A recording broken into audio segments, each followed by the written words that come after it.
So welcome to the second video of the series Entrepreneur Tips. I hope you enjoyed the first one. The title for the first one was Build Your Crystallized Personality, which I think is the first thing a person should do when they decide to become an entrepreneur. So now I'm going to talk about the thing which I think is the second most important skill to have as an entrepreneur, and that is critical thinking.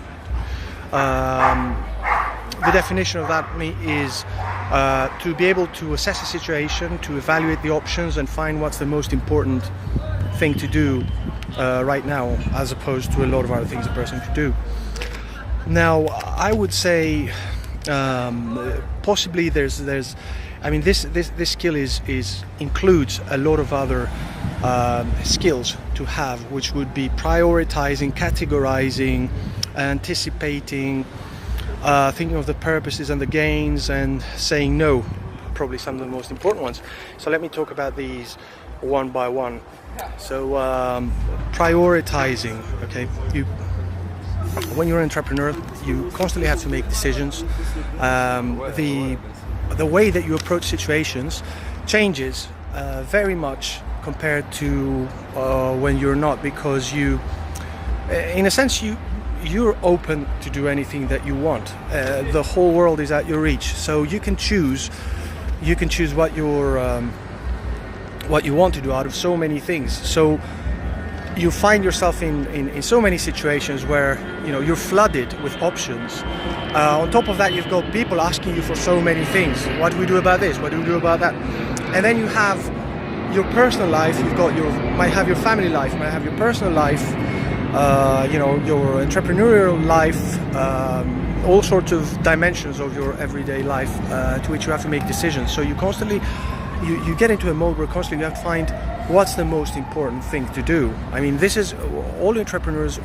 They've made a whole science out of this, and they've come up with so many different ways as to how to tackle this problem. One of the most popular methods, for example, is the one thing. It's described in a book called The One Thing, where basically the book talks about how you every day, basically this is the short version of it. Every day you set your little tiles one next to the other. You find out what's the right order, and then you push the first one so that that moves all the rest. That's kind of what the idea behind the book.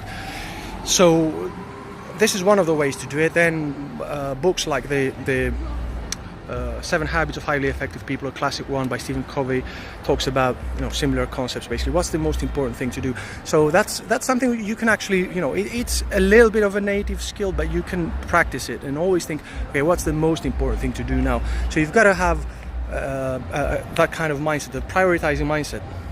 Okay.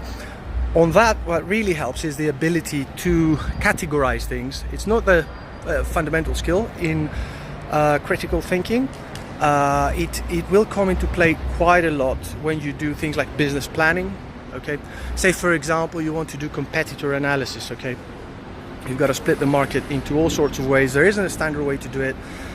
You always look for different ways to segment it, so you find where you can place yourself so you can have your competitive advantage. So you can split the market in so many different ways. You make all sorts of diagrams with 2 or 3 or 4 or 5 axes with complex diagrams. Okay, it's a skill. That's a cognitive skill. Categorizing, being able to take a big load of information and split it into chunks. Okay, split it into categories, into separate categories, meaningful categories, from which later you can look at isolated as well as all against each other to make a better informed decision.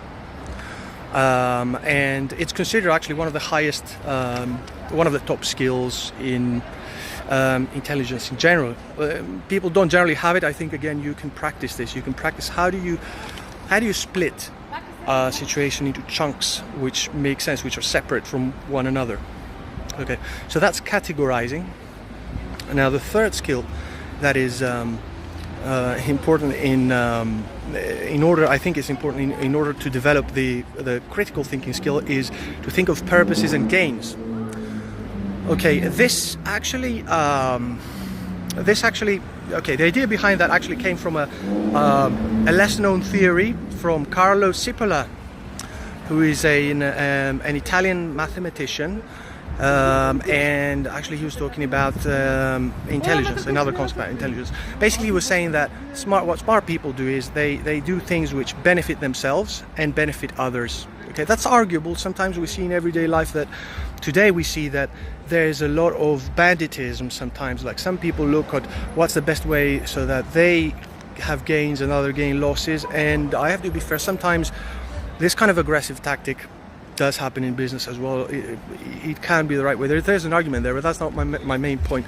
My main point is you've got to be thinking of, okay, you can do a lot of things, but why are you doing them and what's in it for you? First of all, what's in it for you and what's in it for others? Ideally, it's better to find all those win-win situations where there's something for you to gain, there's something for the other person. So obviously you don't want to do things where you're going to waste your time and you want to waste your energy, you want to waste your money, you're going to waste your resources and gain nothing back. You do everything for a gain, a sort of gain, and at the same time you want others to gain because, well, when they gain, that's when they want to do business with you. If they're not gaining anything, unless they are not very smart, they will not want to do business with you. So it's usually you want to find a win-win situation. So think purpose and think gain. Why do I do it? What do I gain? The fourth skill for developing critical thinking is anticipation. Now, anticipation, again, it's a very hard skill on its own. It's just as hard as categorizing. Some people consider this, again, probably the highest form of intelligence. Anticipation means to be able to kind of look ahead in the future, okay, see what is going to happen if you make this decision, okay, and then take actions before it happens, okay. Be able to look ahead a little bit in the future. Obviously, you know, there's always a question, can we see the future? Okay, generally speaking, no. Generally speaking, no, we can't see the future. We can't see the future, and in business you don't want to be looking at the future. You don't be trying to predict the future. That's actually a mistake people do. You build the future, okay? The future is created by your decisions, but to a certain extent, okay, you can predict what's going to happen if you take certain actions. You can't predict everything in too far ahead because from a certain point on, complexity increases. There's more players involved. There's more things that can happen that are beyond your control, that are beyond your prediction. Okay, so you don't want to think too far, but whenever you make a decision, it's good to think a few basic things. At least you can think, how are people going to react? Okay, if I do that. At least you can think, if there's something you can anticipate, is if I do this, how are people going to react? Okay, are they going to be happy? Are they going to be scared? Are they going to be annoyed? Are they going to reject you? You know, at least that's something that you can partially, you know, the reactions of people, you can anticipate a little bit.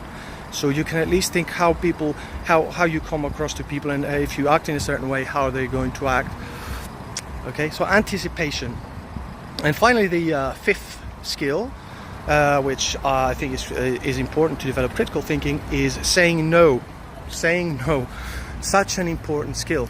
Again, as I said before, when you're an entrepreneur, you have to make so many decisions. The way that you approach things is different from how they were before. You don't generally drown yourself, as they say, in a spoonful of water. You're not looking for, oh, where can I get this? Okay, the world is open. Whatever you want to do, you can do it. Everything is open to you. It's up to you to go and take it and use it to your advantage and improve yourself. But you often find yourself with so many options, okay, that you have to discard it. Previously, you had to say lots of yeses. Very often, you have to say no as an entrepreneur. You have got to be open to experience, but when it comes to decision making, okay, people are going to throw a lot of things on the table. You're going to come with a lot of ideas, and usually you've got to be better at finding how you're going to discard things. Okay, it's an easier way to discard things.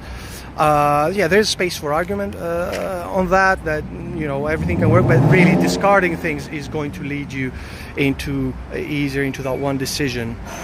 Okay, finally, in a few words, I'm going to say, okay, well, but as I said, these are difficult skills. So how does a younger person learn these skills? Well, I think they don't. I think younger entrepreneurs don't have critical thinking. That's their disadvantage. Instead, they make up for it because they're more in tune with current trends, and because they're less inhibited to follow their heart and do what they want. but there's space to always improve these skills. I hope you enjoy this video. See you soon.